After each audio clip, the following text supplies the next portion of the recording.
کریم اما بعد فاعوذ باللہ من الشیطان الرجیم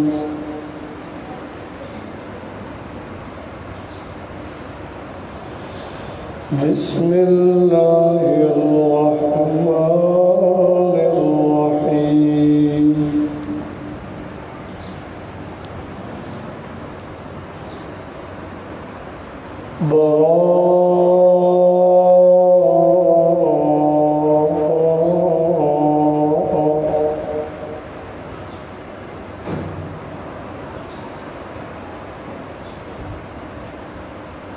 وقد قال تعالى في مقام آخر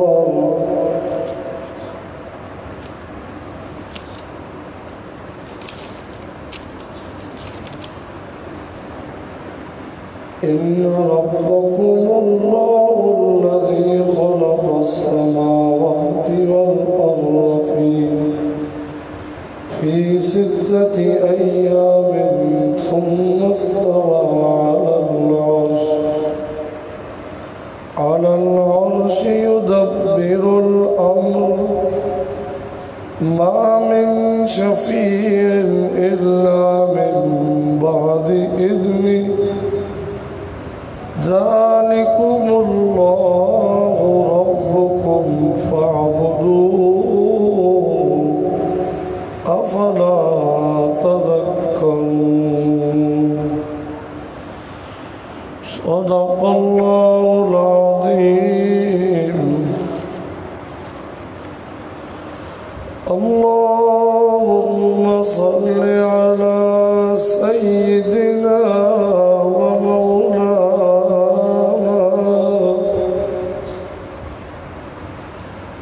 ومولانا محمد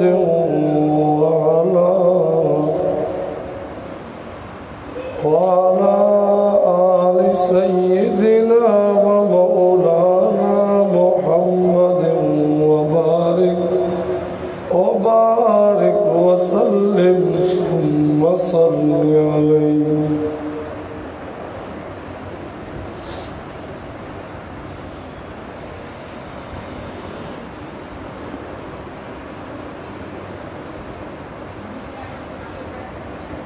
سورہ توبہ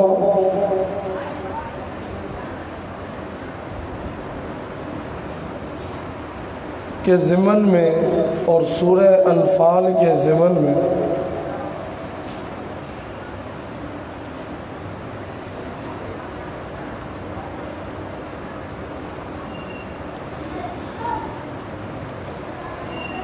غزوہ بدر اور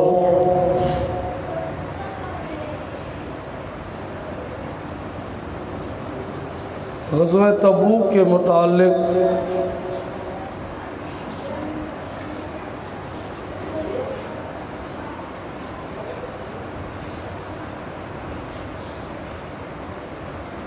جو اہم باتیں تھیں وہ ذکر کی گئی تھی. اب کچھ تفصیلی نکات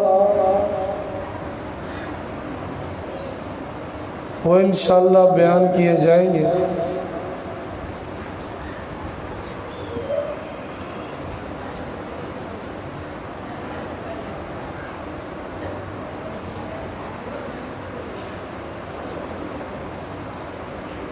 اور سورہ توبہ کے متعلق 2 حصوں میں جو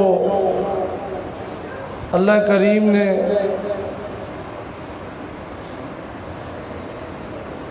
کئی ساری باتیں اس صورت میں ذکر فرمائی، اس میں سے پہلے حصے کا بیان وہ پچھلے درس میں بیان ہو چکا ہے. اب دوسرا حصہ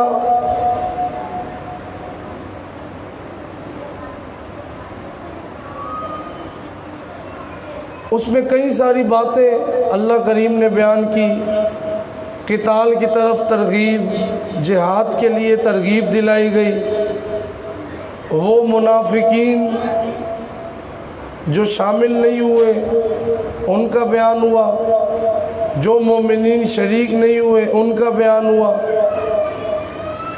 اور اسی طرح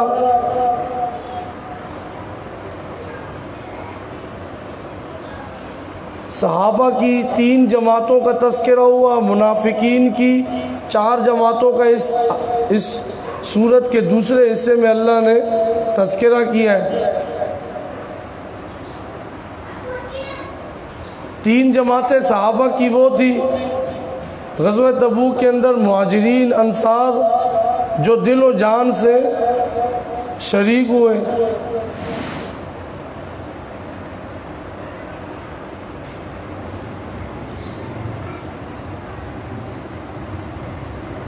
اور اسی طرح ان کے بارے میں اللہ نے اس صورت میں جا بجا ان کی اللہ نے صفتیں اور تعریفیں بیان فرمائی۔ ان اللہ اشترى من المؤمنین انفسهم واموالهم بان لهم الجنہ ومن الاعراب من یؤمن باللہ وما انزل الیہ۔ دیہاتیوں میں سے کچھ لوگ ایسے بھی ہیں کہ جنہوں نے آپ پر ایمان لایا، آپ کی بات کو قبول کیا۔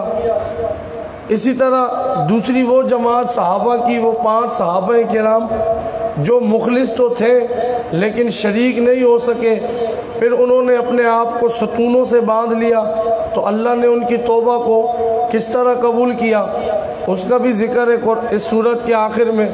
وَآخَرُونَ اعْتَرَفُوا بِذُنُوبِهِمْ خَلَطُوا عَمَلًا صَالِحًا وَآخَرَ سَيِّئًا عَسَى اللَّهُ أَن يَتُوبَ عَلَيْهِمْ وَاللَّهُ غَفُورٌ رَحِيمٌ، کہ جنہوں نے شرکت نہیں کی، مخلص تھے، اپنے آپ کو مسجد نبوی میں ستون سے باندھ لیا، اب کیا ہوا؟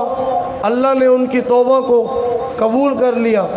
تیسرے نمبر پہ وہ جماعت، وہ 3 صحابہ جو مخلص تھے مگر سستی ہوئی ان سے سستی ہوئی، انہوں نے اپنا صاف اپنا آگے قصور بیان کیا کہ ہم اس وجہ سے نہیں شامل ہوئے، ان کا بھی ذکر ہوا۔ وَعَلَى الثَّلَاثَةِ الَّذِينَ خُلِّفُوا حَتَّى إِذَا ضَاقَتْ عَلَيْهِمُ الْأَرْضُ، یہ غزوہ تبوک کے متعلق سورہ یونس، سورہ توبہ کا جو دوسرا حصہ ہے اس کی باتیں چل رہی ہیں۔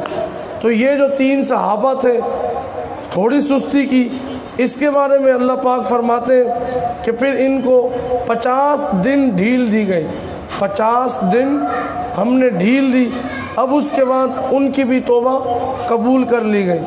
اسی طرح منافقین کی جماعتیں، ان کا ذکر ہے 4 جماعتوں کا۔ ایک وہ منافقین جو شریک نہیں ہوئے اور بہانے کرنے لگے، لَوْ كَانَ عَرَضًا قَرِيبًا وَسَفَرًا قَاصِدًا لَاتَّبَعُوكَ، اگر سفر قریب ہوتا، اتنی مشقت نہیں ہوتی، گرمی نہیں ہوتی، تو ہم ضرور آپ کے ساتھ چلتے، یہ بہانے تراشنے لگے۔ فَرِحَ الْمُحَلَّفُونَ بِمَقْعَدِهِمْ خِلَافَ رَسُولِ اللَّهِ وَكَرِهُوا أَن يُجَاهِدُوا بِأَمْوَالِهِمْ وَأَنفُسِهِمْ فِي سَبِيلِ اللَّهِ وَقَالُوا لَا تَنْفِرُوا فِي الْحَرِّ، بہانے کہ نہیں جاؤ اس گرمی میں، تو اللہ نے فرمایا قُلْ نَارُ جَهَنَّمَ أَشَدُّ حَرًّا لَوْ كَانُوا يَعْلَمُونَ فَلْيَضْحَكُوا قَلِيلًا وَلْيَبْكُوا كَثِيرًا جَزَاءً بِمَا كَانُوا يَكْسِبُونَ، جہنم کی جو گرمی ہوگی نا وہ اس سے زیادہ سخت ہے۔ اب دنیا میں ہنس لو جتنا ہنسنا ہے، پھر روو گے، ہنسنا تھوڑا سا ہے، دنیا تھوڑی زندگی ہے، یبکو کثیرا، لیکن جب رو گے تو بہت زیادہ تمہیں رونا پڑے گا۔ یہ اللہ نے ایک جماعت کا ذکر کیا، اور اسی طرح ایک دوسری جماعت، اس کا اللہ نے تذکرہ کیا کہ وہ لوگ شریک نہیں ہوئے، اور پیچھے سے مسجد زرار، ایک مسجد قباء تھی جو مسلمانوں نے تعمیر کی تھی جہاں پہ ہم عبادت کریں گے، انہوں نے سوچا ہم بھی ایک ایسی مسجد بنائیں جس میں ہم کوئی مشورے کریں گے، بیٹھیں گے، سازشیں کریں گے۔ والذین اتخذوا مسجدا ضرارا وکفرا وتفریقا بین المؤمنین، شریک بھی نہیں ہوئے، اوپر سے ایسی مسجدیں جو نقصان پہنچانے کے لیے اور تفریق پیدا کرنے کے لیے انہوں نے بنائی ہیں۔ تو پھر اللہ اپنے پیغمبر صلی اللہ علیہ وسلم کو بتلایا، پھر اللہ کے پیغمبر نے حکم دیا جاؤ اس کو جلا ڈالو اور اس کو ڈھا دو، پھر وہ گئے صحابہ، اس کو جلا دیا، اس کو ڈھا دیا۔ تو ایسی جو مسجد جو زرار ہو اس کا یہی حکم ہے۔ اسی طرح تیسرے نمبر پہ جو شریک ہوئے اور راستے میں پروپیگنڈے کرتے رہے، راستے میں پروپیگنڈے کرتے رہے۔ وَلَئِن سَأَلْتَهُمْ لَيَقُولُنَّ إِنَّمَا كُنَّا نَخُوضُ وَنَلْعَبُ، عجیب عجیب باتیں مسلمانوں سے کر رہے ہیں، ان کو پھسلا رہے ہیں۔ اسی طرح منافقین جب تبوک سے واپسی آئے تو آپ کو شہید کرنے کا منصوبہ بنایا۔ یحلفون باللہ ما قالوا، یہ لوگ قسمیں اٹھا اٹھا کے انہوں نے منصوبہ بنایا کہ ہم پیغمبر علیہ السلام کو شہید کر دیں گے۔ تو اللہ نے وہ سارے کے سارے جو منصوبے تھے اپنے پیغمبر کو وحی کے ذریعے بتلا دیے۔ سورت کے آخر میں تمام مضامین کا اللہ نے پھر اعادہ کیا۔ بہرحال اس سورت کے اندر منافقین کی باتیں اور ایمان والوں کی ثابت قدمی اور ان کے بہانے، کوئی کہتا رومی جو عورتیں ہیں وہ بڑی خوبصورت ہیں اور ان کا جو ہے وہ فتنہ، اس وجہ سے بڑے مسائل ہیں، ان کی خوبصورتی کا وہ فتنہ ہے، یہ انہوں نے ایک بات کی۔ تو اللہ نے یہ جواب دیا کہ تم نے جو جہاد سے انکار کیا ہے یہ اس سے بھی بڑا فتنہ ہے، اس سے بھی بڑا گناہ ہے۔ کوئی کہتا کہ جی یہ تو ہم سے چندہ اور صدقات مانگ رہے ہیں، تو اس کا جواب اللہ نے دیا کہ اگر ان کو کوئی مال میں سے حصہ مل گیا نا کبھی، یا ابھی دے دیا جائے، تو پھر یہ اپنا منہ بند کر لیں گے۔ صرف مال کی طلب ہے اور صرف نہیں جانا ہے نفاق ہے دلوں کے اندر۔ اور پھر اسی طرح یہ بھی کہ بھائی یہ تو حضور صلی اللہ علیہ وسلم کہنے لگے کہ یہ سنی سنائی باتیں جو ہیں یہ ہمیں بتلاتے ہیں، یہ تو سنی سنائی باتوں پہ یقین کر لیتے ہیں۔ تو اللہ نے فرمایا ہاں سنی سنائی باتیں ہیں، لیکن وہ باتیں ہیں کہ جو انہوں نے کس سے سنی ہے؟ اللہ سے سنی، اللہ سے سنتے ہیں اور پھر تم کو بتلاتے ہیں۔ اس کا ذکر کیا گیا۔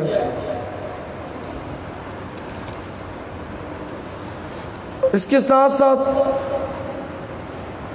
وہ لوگ مہینوں میں جو تاریخوں میں تبدیلی کر لیا کرتے تھے تاکہ حلال کو حرام کرنے اپنی مرضی سے تاریخیں بناتے تھے، اس سے بھی اللہ نے منع کیا۔ منافقین کے لیے اس صورت میں ایک سب سے بڑا حکم یہ آیا کہ منافقین ہمیشہ کے لیے مسترد ہو گئے۔ اب اگر 70 مرتبہ بھی آپ ان کے لیے استغفار کریں گے تو اللہ انہیں معاف نہیں کرے گا۔ اب یہ کچھ باتیں سورہ توبہ کے متعلق۔ سورہ یونس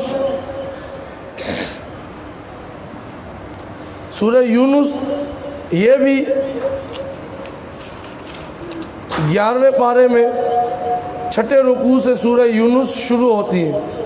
اب اس کے اندر اس کا ربط اور اس کا تعلق، ربط اس میں مفسرین یہ لکھتے ہیں، شیخ القرآن رحمۃ اللہ علیہ، کہ سورہ توبہ جو پچھلی صورت ہے اس میں یہ فرمایا فَإِن تَابُوا وَأَقَامُوا الصَّلَاةَ، اگر وہ توبہ کر لیں تو تم نے انہیں کچھ نہیں کہنا۔ سورہ یونس میں کہنا، سورہ یونس میں کہا فَلَوْلَا كَانَتْ قَرْيَةٌ آمَنَتْ، یہ اسمی ربط تعلق ربط اسمی بیان کر رہا ہوں۔ توبہ میں فرمایا تابو، یونس میں فرمایا لولا کانت قریۃ آمنت فنفع ایمانها الا قوم یونس۔ اب توبہ کا وقت ہے، عذاب جب آ گیا تو پھر تمہیں کوئی بھی نہیں بچا سکے گا۔ دیکھو صرف دنیا میں ایک ہی قوم تھی کہ ان پہ عذاب آنے لگا جب تو انہوں نے توبہ کی تو اللہ نے قبول کر لی، وگرنہ اللہ کا یہ دستور ہے کہ جب تک وقت ہے کر لو، جب توبہ کا وقت ختم تو پھر اللہ کا عذاب آ جاتا ہے۔ اسی طرح یہ بھی یہاں پہ ایک ربط مفسرین نے یہاں پہ یہ بیان کیا کہ سورہ یونس اس میں اللہ رب العزت نے 2 باتوں کے اندر اللہ رب العزت نے اس میں زور دیا، نفی شرک بالفعل اور اسی طرح کارساز اور متصرف اور سب کی پکارے سننے والا، سب کی عبادتوں کے لائق متصرف فی الامور، وہ صرف اور صرف اللہ ہی کی ذات ہے۔ دو باتیں ہی قرآن کے اندر ایسی ہیں کہ جس میں بہت زیادہ دور سے مسئلہ سمجھایا گیا۔ نمبر 1 کارساز اللہ ہے، نمبر 2 شفیع غالب۔ اب یہ شفیع غالب تفصیل سے کارساز کی بیان کہ اللہ کارساز ہے، اللہ متصرف ہے، اللہ سب کچھ کر سکتے ہیں، یہ تفصیل سے بات گزر چکی ہے۔ اب شفیع غالب کہ جو اللہ کی مرضی کے خلاف اس سے بات منوائے، یعنی نفی شفاعت قہری۔ یہ لوگ ابھی بھی آج کل بھی ہیں کہ ہم نے ان کے نام پہ یہ کام کر دیا، یہ زبردستی ہمیں جو ہمارا ہاتھ پکڑ کے جنت میں داخل کر دیں گے۔ تو یہ اب تفصیل یہاں سے اللہ رب العزت بیان کریں گے۔ دیکھیں سورہ بقرہ میں اللہ نے 6 مضمون بیان کیے: توحید، رسالت، جہاد، انفاق، امور انتظامیہ، امور مصلحہ۔ یہ 6 مضمون اللہ نے بیان کیے۔ اسی طرح آل عمران کے اندر اللہ رب نفی اعتقادی، نفی شرک اعتقادی اس کا بیان ہوا، اس کے ساتھ ساتھ جہاد کرو، انفاق اللہ کے راستے میں خرچ کرو۔ اور سورہ نساء اس میں امور انتظامیہ کا تفصیل سے کہ لوگوں کے حقوق تم نے ادا کرنے ہیں، امور مصلحہ کا کچھ بیان ہوا، امور انتظامیہ کہ اس کی وجہ سے تمہارے معاشرے میں نظم و ضبط، یہ اللہ نے سورہ نساء میں قائم کیا، بیان فرمایا۔ سورہ مائدہ میں اور سورہ انعام میں یہ بتلایا یہ حلال ہے، یہ حرام ہے، یعنی نفی شرک اعتقادی اور فعلی کہ اللہ ہی کارساز ہے، اور اللہ نے جو تمہارے لیے حلال کر دیا وہ حلال ہے، جو حرام کر دیا وہ حرام ہے۔ سورہ اعراف، یہ سورہ بقرہ سے شروع سے میں ایک تفصیلی ربط بیان کر رہا ہوں۔ سورہ اعراف میں اللہ نے دوبارہ نفی شرک فعلی، نفی شرک اعتقادی پر دلائل بیان کیے۔ دلائل سورہ اعراف میں یہ کھانا ہے، یہ لباس جس کی وجہ سے آدم علیہ السلام کا بھی لباس اتر گیا، تمہارے لیے اللہ نے حلال کیا ہے، لباس اس طرح کا پہنو، غذا اس طرح کی حلال۔ اسی طرح سورہ انفال میں پھر اللہ نے اور سورہ توبہ میں اللہ نے حکم دیا کہ جو نہیں مانتا ہے اب ان سے کیا کرنا ہے، قتال کرنا ہے، جہاد کرنا ہے۔ اب یہ قتال کا حکم آ گیا، اب صرف ایک مضمون باقی ہے جس کی وضاحت ضروری تھی، اور وہ کون سا تھا؟ نفی شفاعت قہری کی یہ قہری، نفی شفاعت قہری کی یہ زبردستی منوا لیتے ہیں، تو اللہ نے اس پر رد کیا، اور اس سورہ یونس کے اندر دعوے بھی اور اسی طرح دلائل بھی اللہ نے اس پر قائم فرمائے۔ اب آئیے سورہ یونس کے اندر کئی ساری دلیلیں میں مختصر انشاءاللہ آپ کے سامنے اس کا تذکرہ کروں گا۔ اللہ پاک فرماتے ہیں ان ربکم اللہ الذی خلق السماوات والارض فی 6 ایام، یاد رکھنا تمہارا رب اللہ ہی ہے جس نے آسمان و زمین کو، سورہ یونس میں فرمایا 6 دنوں میں پیدا کیا۔ پھر اس دلیل کے بعد اللہ نے بشارتیں بھی دی، خوشخبریاں بھی دی، ڈرایا بھی دی، تخویف بھی اللہ نے دنیا والوں کے سامنے ذکر کی۔ جو مانے گا اس کے لیے جنتیں، لہم جنات النعیم، جو نہیں مانے گا اس کے لیے اللہ نے جہنم کا عذاب تیار کر رکھا ہے۔ پھر آگے فرمایا والذی جعل الشمس ضیاء، وہی اللہ ہے جس نے نظام شمسی بنایا، یہ سورج کا نظام، چاند کا نظام، ستاروں کا نظام، یہ سارا اللہ نے بنایا۔ وَلَقَدْ أَهْلَكْنَا الْقُرُونَ مِنْ قَبْلِكُمْ لَمَّا ظَلَمُوا، یہ ساری دلائل ہم دے رہے، مان جاؤ۔ اگر نہیں مانو گے تم میرے پیغمبر کی تکذیب کرو گے۔ تم سے پہلے کتنی بستیاں آئیں جنہوں نے پیغمبروں کو جھٹلایا تو ہم نے ان کو ہلاک کر دیا۔ وَإِذَا تُتْلَى عَلَيْهِمْ آیاتنا بینات، جب ان کے سامنے قرآن کی آیتیں آتی ہیں تو وہ کہتے ہیں کوئی اور قرآن لے آؤ، ائت بقرآن غیر ھذا، کوئی اور قرآن لے آؤ، اس قرآن میں ہمارے معبودوں کی توہین ہے۔ اللہ نے اس کا بھی جواب دیا، قل ما یکون لی ان ابدلہ من تلقاء نفسی، میں اپنی طرف سے اس قرآن میں کوئی بھی تبدیلی نہیں کر سکتا، کوئی بھی تبدیلی نہیں کر سکتا۔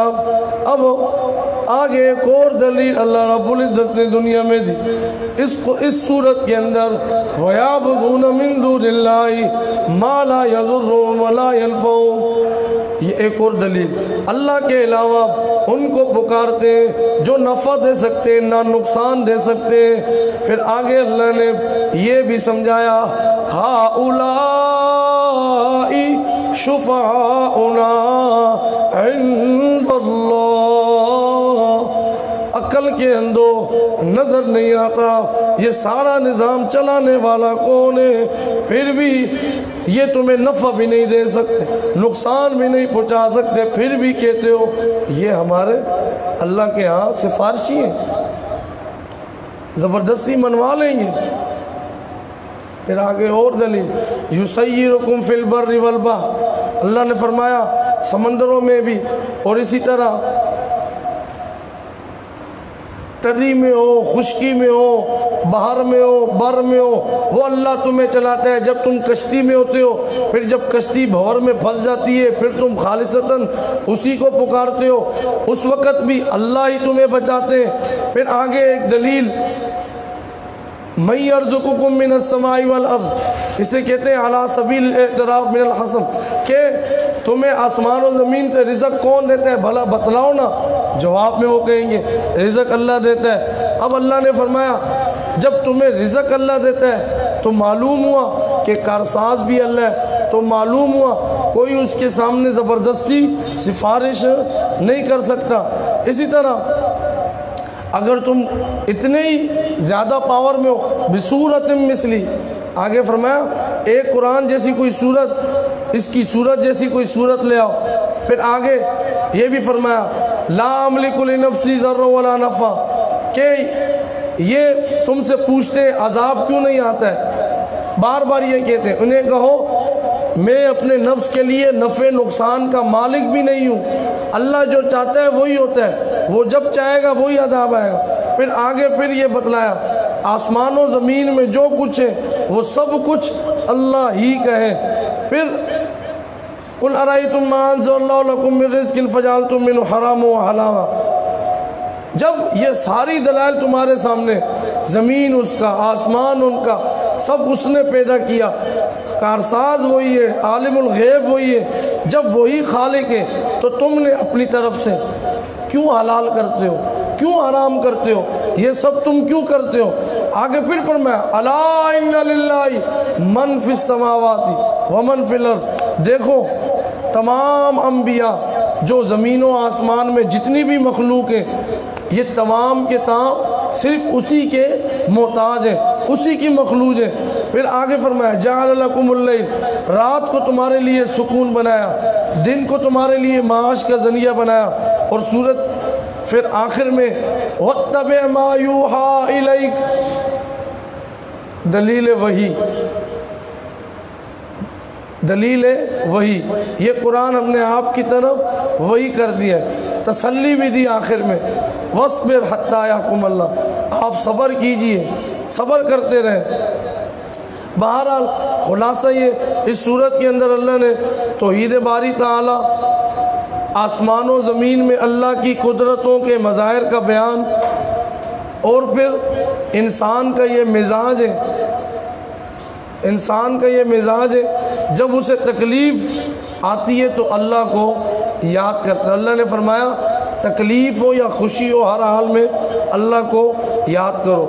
بار بار تم اتنے دلائل آ رہے، پھر کہتے ہو یہ قرآن علیہ باللہ گھڑ کے لاتا ہے، 40 سال تک جب تک اس پہ قرآن نازل نہیں ہوا تھا اس نے تمہیں کیا کوئی وحی سنائی؟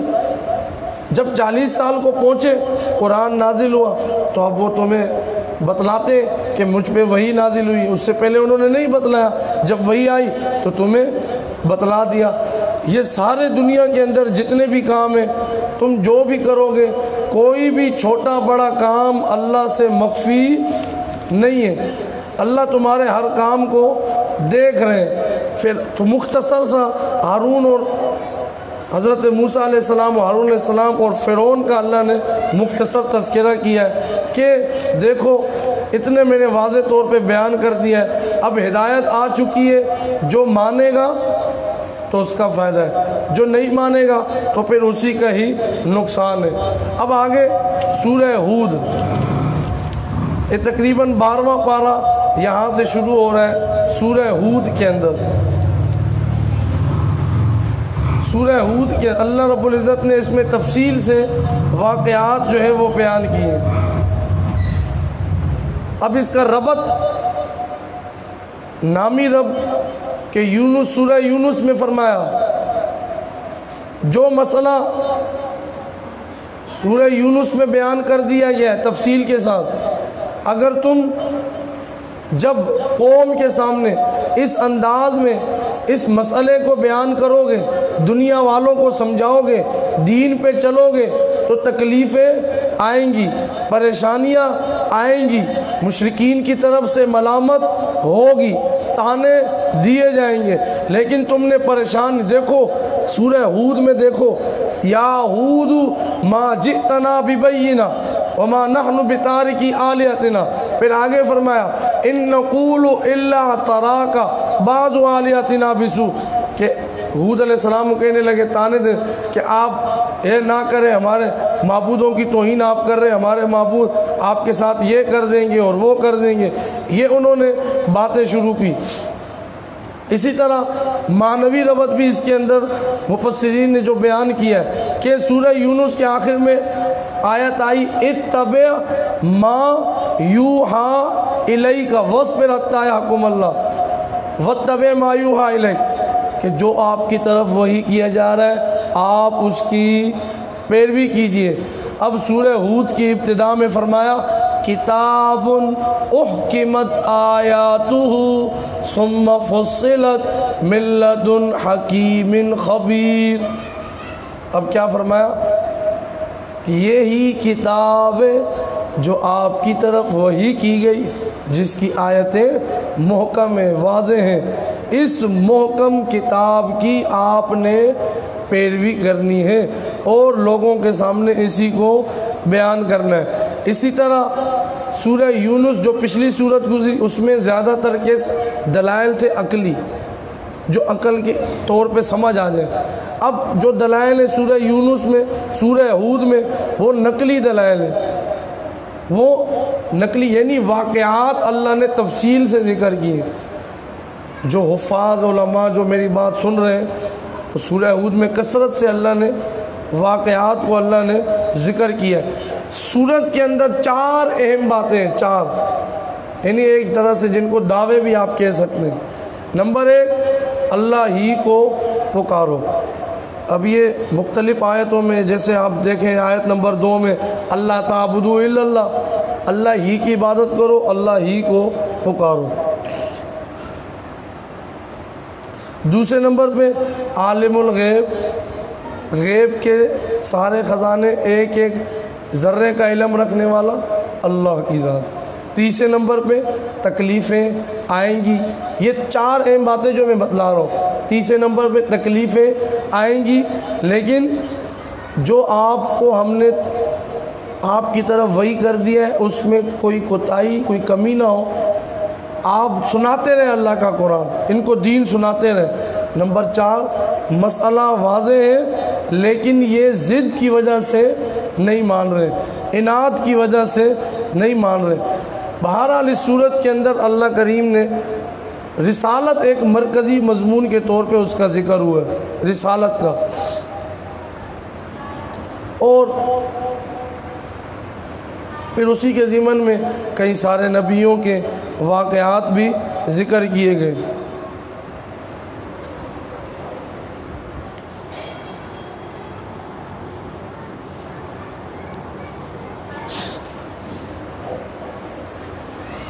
اللہ اکبر۔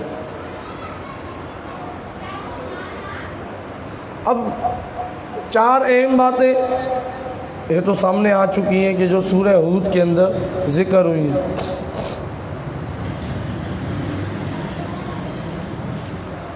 اب اس میں جو واقعات ذکر کیے گئے ہیں، تقریباً سورت کے شروع میں ہی ایک دو رکوع کے بعد حضرت نوح علیہ السلام کا واقعہ شروع ہو جاتا ہے۔ 7 قصے اس میں بیان کیے گئے، 7 قصے۔ پہلا جس کا تذکرہ ہوا، وَلَقَدْ أَرْسَلْنَا نُوحًا إِلَىٰ قَوْمِهِ إِنِّي لَكُمْ نَذِيرٌ مُّبِينٌ أَلَّا تَعْبُدُوا إِلَّا اللَّهَ إِنِّي أَخَافُ عَلَيْكُمْ عَذَابَ يَوْمٍ أَلِيمٍ۔ حضرت نوح علیہ السلام کو ہم نے بھیجا ان کی قوم کی طرف، ہم نے ان کی قوم کی طرف انہیں پیغمبر بنا کر بھیجا۔ انہوں نے اپنی قوم کو سمجھایا میں تمہارے لیے اللہ کی طرف سے ڈرانے والا بنا کر بھیجا گیا ہوں، اللہ کی عبادت کرو، میں تمہیں اس بڑے دن کے عذاب سے ڈراتا ہوں۔ اب قوم کے جو اعلیٰ بڑی سوسائٹی کے لوگ تھے، اونچی سوسائٹی کے لوگ تھے، وہ کہنے لگے ہاں یہ کیا باتیں کرتے ہو، تمہارے ساتھ تو جتنے لوگ ہیں وہ سارے چھوٹے طبقے کے لوگ ہیں، نہیں مانتے ہم تمہیں نہیں مانتے ہیں، کبھی کیا بانے کبھی کیا بانے۔ بہرحال اللہ نے نوح علیہ السلام کو حکم دیا کشتی بنانے کا۔ نوح علیہ السلام اللہ کے حکم سے کشتی بنانے لگے۔ جب کشتی بنا رہے ہیں قوم کے سردار وَكُلَّمَا مَرَّ عَلَيْهِ مَلَأٌ مِّن قَوْمِهِ سَخِرُوا مِنْهُ، جب بھی قوم والے وہاں سے گزرتے ہیں مذاق کرتے ہیں۔ نوح علیہ السلام نے فرمایا مذاق کر لو، جب عذاب آئے گا کوئی بھی نہیں بچے گا۔ پھر عذاب آیا، طوفان آیا، ایسا طوفان، بڑا سخت طوفان آیا اس قوم پہ، نیچے سے بھی پانی اوپر سے بھی پانی۔ نوح علیہ السلام کا اپنا سگا بیٹا ان کے سامنے غرق ہو گیا۔ حضرت نوح علیہ السلام کے سامنے ان کا بیٹا وہ جو کہہ رہا تھا میں آج پہاڑ کی پناہ لے لوں گا، لیکن پانی میں ڈوب کر غرق ہو گیا۔ حضرت نوح علیہ السلام اور ان کے جو ساتھی ایمان والے تھے وہ اس کشتی میں سوار تھے، وہ تو بچ گئے، باقی جتنے نہیں ماننے والے تھے وہ سارے کے سارے ہلاک ہو گئے۔ معلوم یہ ہوا جو مانتا ہے اللہ اسے بچا لیتے ہیں، جو نہیں مانتا ہے وہ ہلاک ہو جاتا ہے۔ پیغمبر کا اپنا سگا بیٹا ہی کیوں نہ ہو، یہ نہیں سمجھنا کہ نسبت کام آ جائے گی، ہاں فلانا بچا لے گا فلانا۔ نوح علیہ السلام کا سگا بیٹا ان کے سامنے پانی میں ڈوب گیا۔ حضرت ہود علیہ السلام قوم عاد کی طرف پیغمبر بنا کر بھیجے گئے، بڑی تکڑی قوم تھی، اپنے زمانے کے حساب سے سپر پاور، بڑے قد کاٹ والے لوگ تھے۔ انہیں بھی سمجھایا اعبد اللہ، اللہ کی عبادت کرو۔ قوم نے انہیں بھی تانے دینا شروع کر دیے اور کہا ہمارے معبودوں کی توہین کر رہے ہو، وہ تمہیں نقصان پہنچائیں گے۔ ہود علیہ السلام نے کہا میرا اللہ پہ توکل ہے، مجھے یہ یقین ہے جس پر اللہ کا ہاتھ ہو پھر اسے کوئی بھی کچھ نقصان نہیں پہنچا سکتا۔ ان میں سے پھر جس نے نہیں مانا انہیں بھی سخت عذاب سے ہلاک کر دیا گیا۔ حضرت صالح علیہ السلام قوم سمود کی طرف اعبد اللہ، انہیں سمجھایا اللہ کی عبادت کرو۔ انہوں نے کہا ایک اونٹنی ہمارے سامنے اس پہاڑ میں سے نکالو اور اونٹنی بھی ہام لاؤ، ہاں فوراً ہی بچہ دے دیں۔ اب اونٹنی بھی آ گئی، اس نے بچہ بھی دے دیا۔ صالح علیہ السلام نے کہا اگر اس کو تم نقصان پہنچاؤ گے پھر اللہ کا عذاب آئے گا۔ انہوں نے اس کی کونچیں کاٹ ڈالی۔ قرآن میں جا بجا اس کا تذکرہ ہے۔ پھر جبرائیل علیہ السلام کی ایک ہی چیخ آئی، وہ سارے کے سارے ہلاک کر دیے گئے۔ پھر ابراہیم علیہ السلام ان کے ساتھ فرشتے آئے، ان کے پاس فرشتے آئے بیٹے کی خوشخبری سنانے کے لیے۔ اس کا واقعہ اللہ نے ذکر کیا ہے کہ دیکھو حضرت ابراہیم علیہ السلام کو بھی پتہ نہیں چل سکا کہ میرے پاس جو آئے وہ فرشتے ہیں، کیونکہ وہ انسانی شکل میں آئے تھے۔ تبھی تو ابراہیم علیہ السلام ان کے لیے کھانا تیار کر کے لے گئے۔ پھر وہی فرشتے وہاں سے نکلے، حضرت لوط علیہ السلام کے پاس پہنچے۔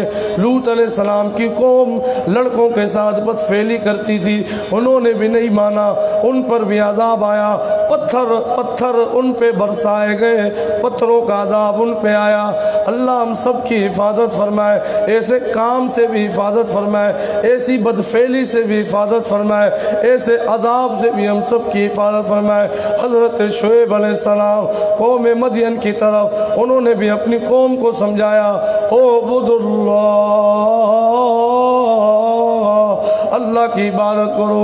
انہوں نے بھی نہیں مانا، وہ بھی تنگ کیا کرتے تھے، ہاں ڈاکے ڈالا کرتے تھے، راستے میں آنے والوں کو لوٹا کرتے تھے، ناپ تول میں کمی کیا کرتے تھے۔ حضرت شعیب نے سمجھایا، نہیں مانا، انہیں بھی اللہ نے فرمایا جنہوں نے نہیں مانا انہیں بھی ایک چیخ نے پکڑا، سارے کے سارے ہلاک ہو گئے اسی وقت۔ پھر موسیٰ علیہ السلام کا مختصر تذکرہ ہوا، ہم نے موسیٰ علیہ السلام کو نشانیاں دے کر فرعون کے پاس جاؤ، جا کے ان کو سمجھاؤ، لیکن فرعون نے بھی نہیں مانا۔ آخر میں اللہ نے سورت کے آخر میں سمجھایا، فَلَا تَكُ فِي مِرْيَةٍ مِّمَّا يَعْبُدُ هَؤُلَاءِ۔ جو چوتھی اہم بات تھی وہ اللہ نے سمجھا دی۔ میرے پیارے پیغمبر صلی اللہ علیہ وسلم، یہ جو مسئلے بیان ہو گئے اس میں شک کی گنجائش نہیں ہے، لیکن یہ مکہ والے اس لیے نہیں مانتے، یہ مکہ والے اس لیے نہیں مانتے، انہیں اپنے باپ دادا کی جو باتیں وہ دین لگتا ہے، وگرنہ یہ ضد پہ اڑے ہوئے، ضد کی وجہ سے نہیں مانتے۔ مگر مسئلہ تو واضح ہو چکا ہے، مسئلہ تو واضح ہو چکا ہے، یہ نہیں مانتے تو یہ اناد کی وجہ سے کہ باپ دادا کی رسمیں ان پہ چلے آ رہے ہیں۔ تمہارا آخر میں اللہ نے کئی اہم مضمون آخری آیتوں میں اللہ نے بیان فرما دی، استقامت، حدود کی پابندی، جو حدود اللہ کی طرف سے ان کی پابندی، نمبر اس کے ساتھ ساتھ ظالموں کی کبھی بھی حمایت نہیں کرنی، یہ سورت کے آخر میں فرمایا۔ اور پھر یہ حکم کہ مجھے یہ حکم دیا کہ میں صبح شام اللہ کی عبادت میں مجھے مشغول رہنا۔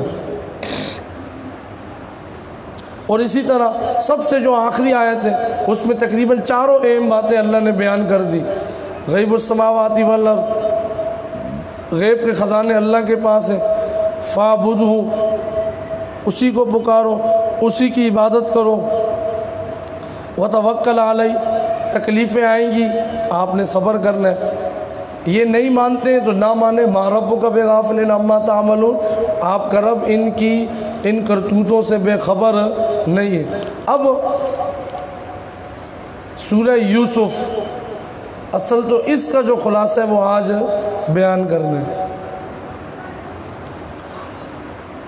اب اس کا جو ربط ہے، ایک تفصیلی ایک واقعہ ہے سورہ یوسف کے اندر، اور جو ربط اور تعلق ہے وہ مفسرین نے یہاں پہ یہ بیان کیا ہے کہ سورہ ہود کے اندر جو مسئلہ ذکر ہوا کہ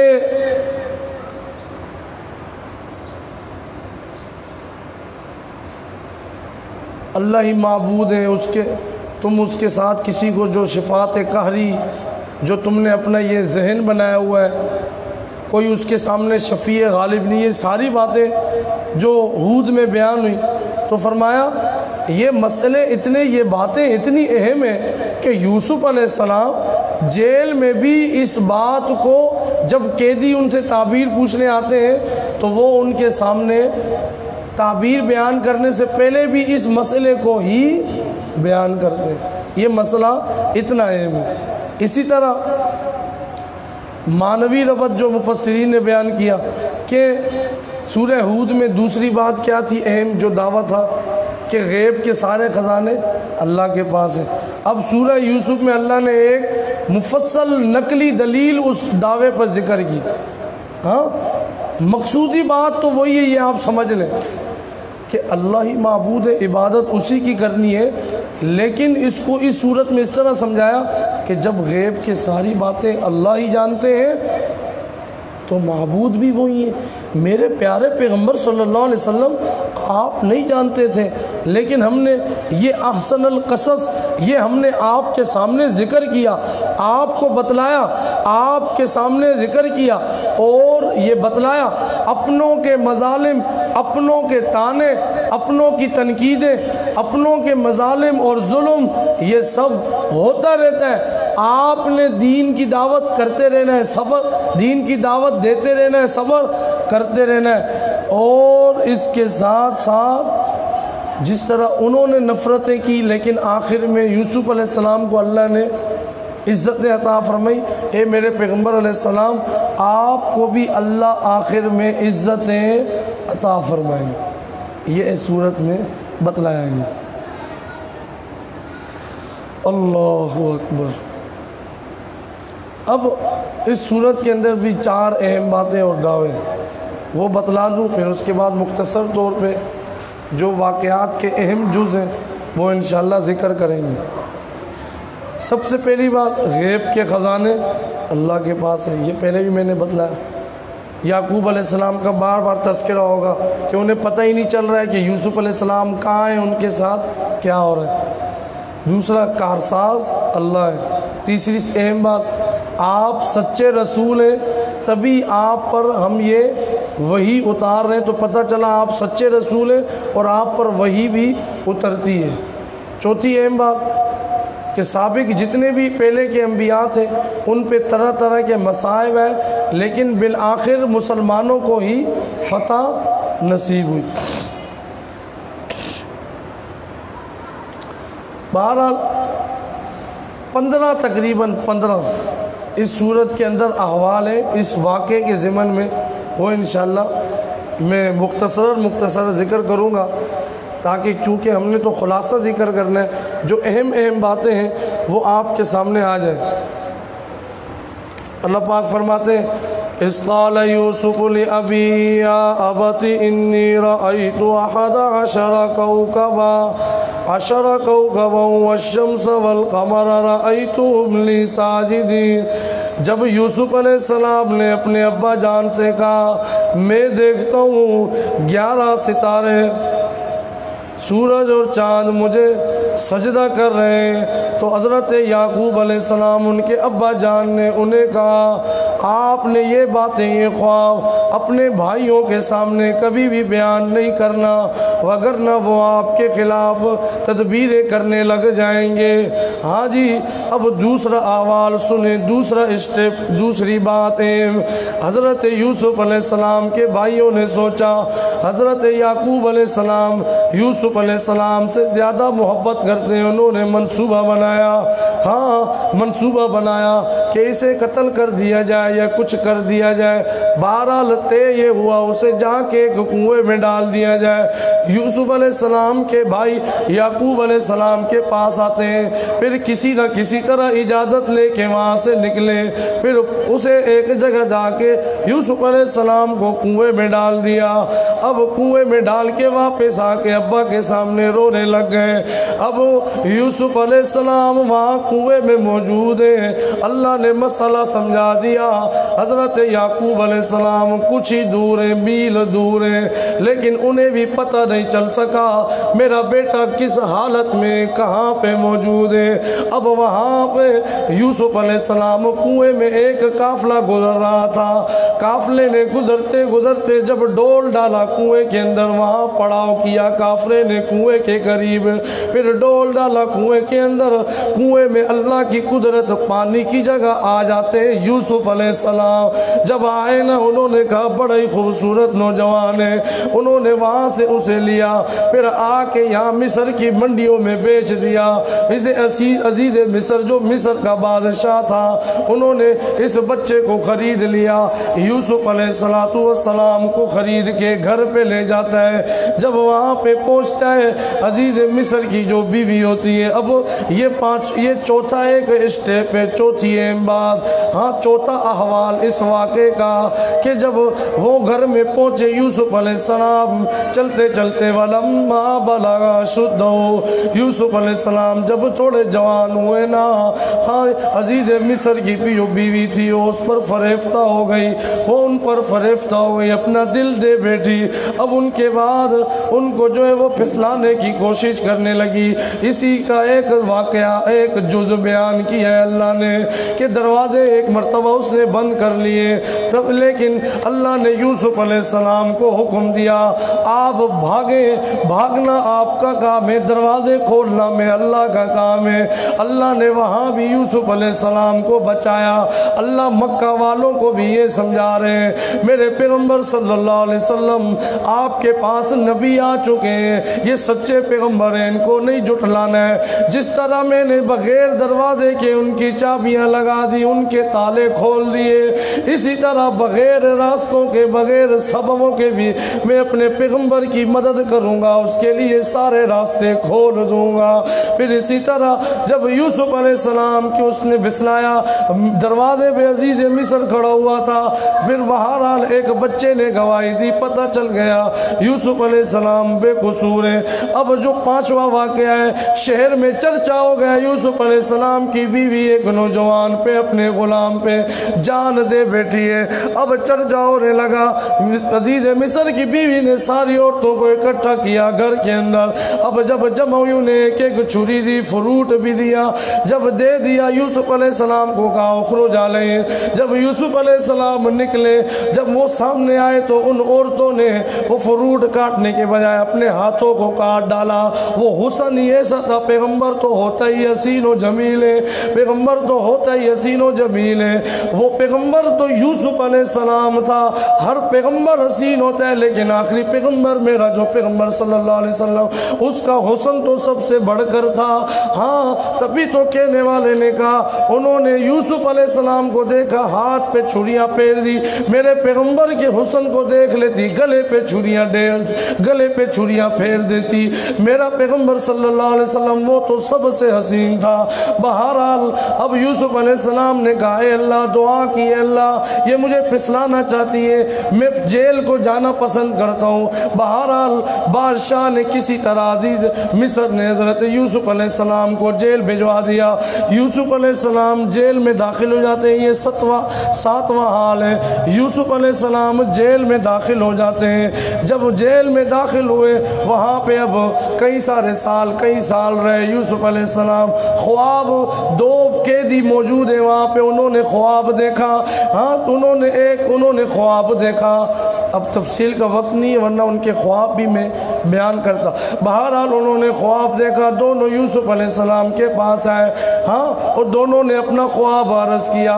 یوسف علیہ السلام نے فرمایا میں تمہیں تمہارا خواب بتلانے سے پہلے یہ بتلا دوں، یہ جو اللہ نے مجھے حکمتیں اور دانائیاں جو عزتیں عطا فرمائی ہیں، یہ میرے آبا و اجداد کو بھی اللہ نے دی تھی، اور یہ ہم پہ فضل اس لیے ہوا کیونکہ ما کان لنا ان نشرک باللہ من شیء، ہم اللہ کے ساتھ کسی نبی ولی کسی کو بھی ہم نے کبھی بھی شریک نہیں کیا، تو اللہ ہم پہ یہ نعمتیں نازل کرتا ہے۔ بہرحال پھر انہیں تعبیر بتلائی، اور جس کے بارے میں یہ گمان تھا یہ بری ہو جائے گا، اس کو کہا تم جا کے بادشاہ کے سامنے میرا ذکر کر دینا۔ اب وہاں سے نکلے وہ قیدی، ایک جو چھوٹ گیا، جو پھانسی تھا وہ پھانسی چڑھ گیا جس کو پھانسی ہونی تھی۔ اب وہ وہاں سے نکلے، یوسف علیہ السلام نے بتلایا تھا ایک رہا ہو جائے گا، ایک کو پھانسی ہو جائے گی۔ اب وہاں سے جو نکلا وہ دوبارہ اپنے وہاں پہ خدمت کرنے لگا، باورچی کو پھانسی ہو گئی، ساقی جو تھا شراب پلانے والا وہ جا کے دوبارہ محل کے اندر خدمت میں شروع ہو گیا۔ بادشاہ نے کئی عرصے بعد خواب دیکھا، ایک خواب دیکھا، وہ کوئی قحط کے بارے میں تھا اور خوشحالی کے بارے میں تھا۔ تو جب خواب دیکھا اس نے اپنے وزیروں سے پوچھا، اپنی کابینہ سے پوچھا، یہ بندہ وہاں پہ موجود تھا، اسے یاد، اس نے تو مجھے کہا تھا بادشاہ سے، میں تو بھول ہی گیا تھا، میں نے تو بادشاہ سے یاد ہی نہیں کیا، تذکرہ ہی نہیں کیا۔ تو کہنے لگا ایک بندہ ہے جیل میں جو تعبیر بتلاتا ہے۔ بہرحال حضرت یوسف علیہ السلام کے پاس وہ بندہ آیا، کہنے لگا مجھے تعبیر بتلاؤ۔ یوسف علیہ السلام نے تعبیر بھی بتلائی اور اس کی صورت میں جو قحط آنا تھا اس سے بچنے کا طریقہ بھی بتلا دیا۔ جب یہ اب ہوا 7واں حال کہ جیل میں داخل جو انہوں نے قیدیے دیکھا، 8واں بادشاہ نے خواب میں دیکھا، یہ 8واں ہو گیا۔ 9واں، اب 9واں حال، 9واں جو اس قصے کا اہم جز ہے، بادشاہ نے وقال الملک ائتونی بھی، بادشاہ نے اس کو کہا اس کو میرے پاس لے کے آؤ۔ اتنا زبردست نوجوان ہے، جیل میں کیا کر رہا ہے مجھے بڑا یہ زہید معلوم ہوتا ہے۔ یوسف علیہ السلام نے کہا پہلے وہ جو عورتوں کا معاملہ تھا، وہ جو میرے بارے میں مشہور ہے شہر میں، جو عورتوں نے مجھے پھسلایا ہے، جو عورتوں میں مشہور ہے عزیز مصر کی اہلیہ، پہلے اس معاملے کو حل کرو تاکہ میری پاک دامنی جائے، پھر میں آؤں گا۔ بہرحال پھر اس معاملے کو حل کیا گیا، عورتوں سے پوچھا گیا۔ عزیز مصر کی بیوی نے بھی کہہ دیا وہ تو پاک ہے، میں نے یہ ارادہ کیا تھا۔ بہرحال پھر یوسف علیہ السلام جیل سے باہر آ گئے۔ پھر اس کے بعد یوسف علیہ السلام کی ان صلاحیتوں کی وجہ سے بادشاہ نے انہیں وزیر خزانہ بنا دیا۔ اللہ نے مسئلہ سمجھا دیا، تکلیفیں آئیں گی، پریشانی آئیں گی، لیکن ایک دن آئے گا میرا یہی یوسف بندہ جو کنویں میں تھا آج وہی تخت بادشاہی پہ متمکن ہو گیا ہے۔ اللہ نے اسے وزیر خزانہ بنا دیا۔ بھائیوں نے کیا سوچا تھا، اللہ نے اسے کیا بنا دیا۔ اب اس کے بعد وہ اگلا جو احوال ہے، 10ویں جو اہم بات ہے، قحط جو تھا وہ ملک میں ہوا جگہ جگہ۔ یہ مصر میں تھے، وہ کنعان میں رہتے تھے، ان کے برادران اور یعقوب علیہ السلام ان کے والد، وہ وہاں سے نکلے، پتہ چل گیا کہ بھئی مصر میں غلہ وغیرہ موجود ہے، وہ وہاں سے نکلے یہاں مصر میں آئے۔ جب یہاں پہ پہنچے یوسف علیہ السلام نے، ان کے بھائی کئی عرصے بعد آ رہے ہیں غلہ لینے کے لیے، جب دیکھا یوسف علیہ السلام نے انہیں پہچان لیا لیکن انہوں نے یوسف کو نہیں پہچان، یوسف علیہ السلام نے ان کو پہچان لیا لیکن انہوں نے یوسف علیہ السلام کو نہیں پہچان سکے۔ بہرحال حضرت یوسف علیہ السلام نے انہیں وہ غلہ وغیرہ انہیں دیا۔ اب 11واں جو احوال ہے، 11ویں جو ہے بات ہے اس واقعے کے اندر، حضرت یوسف علیہ السلام نے ان کا غلہ بھی ان کے سامان میں رکھوا دیا، ان کا جو سرمایہ تھا وہ بھی رکھوا دیا، اور انہیں یہ پوچھا تمہارا کوئی بھائی بھی ہے؟ انہوں نے کہا ہاں ایک بھائی ہے بنیامین۔ کہا جب دوبارہ آنے لگو، انہوں نے کیونکہ کہا تھا کہ ہمارا ایک بھائی ہے، والد ہے، تو آپ اس طرح ہمیں غلہ دیجئے، تو اس سے پتہ چل گیا۔ پھر انہوں نے کہا کہ آپ اگلی بار جب آؤ گے تو اسے بھی اپنے ساتھ لے کے آنا۔ یوسف علیہ السلام کے یہ بھائی تھے، سگے بھائی بنیامین، جو یعقوب علیہ السلام کے پاس ہی ہوتے، تو انہیں کہا جب آپ دوبارہ آؤ گے غلہ لینے کے لیے تو اس کو لے کے آنا، وگرنہ تمہیں غلہ نہیں ملے گا۔ یہ دوبارہ گئے، یوسف علیہ السلام کے برادران چلے گئے کنعان پہنچنے، یعقوب علیہ السلام کو کہتے ہیں کہ اب آپ ایسا کریں، اب جب تک آپ ہمارے ساتھ بنیامین کو نہیں بھیجیں گے وہ غلہ ہمیں نہیں دے گا۔ دیکھو اس نے تو ہمارا سرمایہ بھی واپس کر دیا، کتنا اچھا ہے وہاں کا وزیر، کتنا اچھا ہے وہاں کا عزیز، کتنا اچھا ہے، دیکھو اس نے ہمارے ساتھ اتنا اس نے سلوک کیا ہے، آپ جب تک اس کو بنیامین کو ہمارے ساتھ نہیں حضرت یعقوب علیہ السلام نے یہ تو کہا ضرور میں اللہ پہ معاملہ چھوڑ دو، پہلے ایک بیٹا میرا چلا گیا، چلو لے جاؤ اس کو، ہاں واپسی ضرور اس کو لے کر آنا، خیال کرتے ہوئے لے کر جانا۔ اب دوبارہ بھائی بنیامین کے ساتھ، اب 11واں احوال، دوبارہ آؤ تو یامین کے ساتھ آنا۔ 12واں احوال، یعقوب علیہ السلام کے پاس گئے، کہنے لگے بنیامین کو ہمارے ساتھ بھیجو۔ اب 13واں احوال، 13ویں اہم بات، اب یوسف علیہ السلام کے پاس بیٹے آئے، یوسف علیہ السلام کے پاس پہنچ جاتے ہیں، بنیامین بھی ساتھ ہے، تو حضرت یوسف علیہ السلام نے بنیامین کو کہہ دیا کہ میں تمہارا بھائی ہوں اور میں کوئی ایسی تدبیر کروں گا تاکہ تم میرے ساتھ رہ جاؤ۔ بہرحال ایک تدبیر کی، وہ جو غلہ پیمانے کا، غلہ ناپنے کا جو پیمانہ ہوتا تھا اس کو کسی طرح بنیامین کے سامان میں رکھوا دیا، اور اس زمانے میں چوری کا، جو چوری کرتا تھا اس کی سزا یہ ہوتی تھی کہ غلام کو اس کے اپنے پاس ہی جس نے چوری کی ہوتی تھی اس کو وہیں رکھ لیا جاتا تھا۔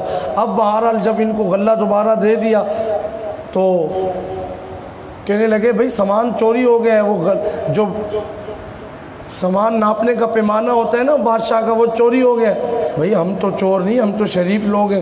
تو بہرحال جب چیک کیا گیا تو وہ کس کے، اسی کے بورے میں سے نکلا، بنیامین کے بورے میں سے۔ تو بہرحال اس طرح بنیامین یوسف علیہ السلام کے پاس ہی رہ گئے، وہ چلے گئے۔ بڑا بھائی کہنے لگا میں تو نہیں جاؤں گا، پہلے یوسف علیہ السلام کے ساتھ ہوا تھا، ہم نے اس کو کنویں میں ڈال دیا تھا، اب اس کا ایک اور بھائی بنیامین آج وہ بھی نہیں ہمارے ساتھ، کیا جواب دیں گے، کیا منہ دکھائیں گے، تم جاؤ۔ کہنے لگا اب یعقوب علیہ السلام کی خدمت میں حاضر ہوئے بیٹے، کہنے لگے کہ ہم نے تو کچھ نہیں کیا، اس نے چوری کی تھی نا، اس وجہ سے اس کو بادشاہ نے اپنے پاس رکھ لیا ہے۔ حضرت یعقوب علیہ السلام نے دوبارہ پھر وہی باتیں کی، میں معاملہ اللہ پہ چھوڑتا ہوں، صبر بہت اچھی چیز ہے، تم ایسا کرو، جاؤ اس کو تلاش کرو، اللہ کی جو رحمت ہے اس سے کبھی بھی مایوس مت ہویا کرو، جاؤ اس کو تلاش کرو، یوسف علیہ السلام کو بھی تلاش کرو۔ اب وہاں سے بیٹے نکلے، یوسف علیہ السلام کے پاس پہنچے اور آ کے اپنا درد عرض کیا، بڑے درد مرنانہ عرض میں لہجے میں عرض کیا، اے یوسف ہمارا ابا جان اتنا روتا رہتا ہے، آپ ہمارے اوپر رحم کیجئے، ہم نے پہلے بھی ہمارا ایک بھائی تھا اس کے ساتھ یہ مسئلہ ہوا تھا۔ اب جب یوسف علیہ السلام جب یہ سنا تو آپ سے رہ نہ سکا، آپ نے فوراً ہی ان کو کہا انا یوسف وہذا اخی قد من اللہ علینا، اور تم نے تو بڑا نقصان پہنچانا چاہا، لیکن میرے اللہ نے مجھے عزت عطا فرمانا چاہیے، آج میں مصر کا بادشاہ وزیر خزانہ بنا بیٹھا ہوں۔ ہاں اب وہ کہنے لگے اِنَّكَ لَأَنْتَ یوسف قَالَ أَنَا یوسف وَهَذَا أَخِي، بیٹے کہ تو یوسف ہے؟ ہاں میں یوسف ہوں، یہ میرا بیٹا ہے، یہ میرا بھائی ہے، اللہ نے ہم پر احسان کیا ہے۔ اب یوسف علیہ السلام کے بھائی کہنے لگے ہمیں معاف کر دو۔ حضرت یوسف علیہ السلام نے فرمایا لا تثریب علیکم اليوم، جاؤ آج کے بعد تم پر کوئی مواخذہ نہیں ہوگا۔ قربان جاؤ یوسف علیہ السلام پر، کتنا صبر تھا ان میں بھی، ان کے والد میں بھی، باپ بھی صبر والا، بیٹا بھی صبر والا۔ اب یہاں پہ دیکھیے اللہ فرماتے میرے پیارے پیغمبر صلی اللہ علیہ وسلم ایک دن آئے گا آپ بھی مکہ فتح کر رہے ہوں گے، پھر وہ 10 رمضان کا دن تھا، مکہ کی فتح کا دن تھا، سارے کے سامنے اللہ کے پیغمبر کے سامنے جنہوں نے بڑی تکلیفیں پہنچائی تھی سب سامنے کھڑے ہوئے تھے، لیکن اللہ کے پیغمبر صلی اللہ علیہ وسلم نے وہ اعلان کیا لا تثریب علیکم اليوم، اللہ کے پیغمبر صلی اللہ علیہ وسلم نے فرمایا جاؤ آج کے بعد تم پر کوئی مواخذہ نہیں، میں نے تم سب کو معاف کر دیا۔ ادھر بھی یہی اعلان یوسف علیہ السلام، اللہ فرماتے ہیں انہوں نے بھی اپنے بھائیوں کو یہی کہا۔ بہرحال اب اس کے بعد یوسف علیہ السلام نے کہا کہ یہ ایسا کرو، جاؤ یہ کرتا لے جاؤ، اس میرے والد کے اوپر ڈالنا، ان کی بینائی واپس آ جائے گی۔ یہ معجزہ ہوتا ہے، اور معجزے میں قدرت کس کی ہوتی ہے؟ اللہ کی۔ اگر پیغمبر لاکھ چاہے اللہ نہ چاہے کبھی بھی نہیں ہو سکتا۔ بہرحال وہ آئے، وہاں سے چلے، یہاں اللہ نے یعقوب علیہ السلام کو خوشبو پہنچا دی، کہنے لگے مجھے یوسف کی خوشبو آ رہی ہے۔ پاس اپنے علاقے میں کنویں میں بیٹا موجود تھا، بھائیو ڈال کے آئے، پتہ جب اللہ نہیں بتانے پہ آیا تو یعقوب کو پتہ نہیں چلا علیہ السلام، اور وہاں اتنے دور سے قمیص چلیے اللہ نے بتانا چاہا تو یعقوب علیہ السلام کو خوشبو پہنچ گئی۔ بہرحال وہ آئے اور انہیں بتلایا یہ سارا، پھر یعقوب علیہ السلام سارے اپنے اہل خانہ سمیت یوسف علیہ السلام اپنے بیٹے کے سامنے آئے۔ جب وہاں پہ پہنچے تو وہ سارے کے سارے ان کے سامنے سجدے میں گر پڑے۔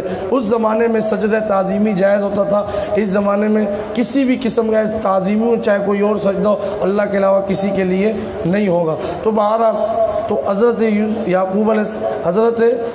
یوسف علیہ السلام کے سامنے وہ گر پڑے، تو وہی وہ خواب تھا جو یوسف علیہ السلام نے دیکھا تھا، تو کہنے لگے قال یا ابتی ھذا تأویل رؤیایا من قبل، یہی وہ خواب تھا جو میں نے دیکھا تھا، آج اللہ نے وہ خواب بھی ہمارے لیے پورا کر دیا۔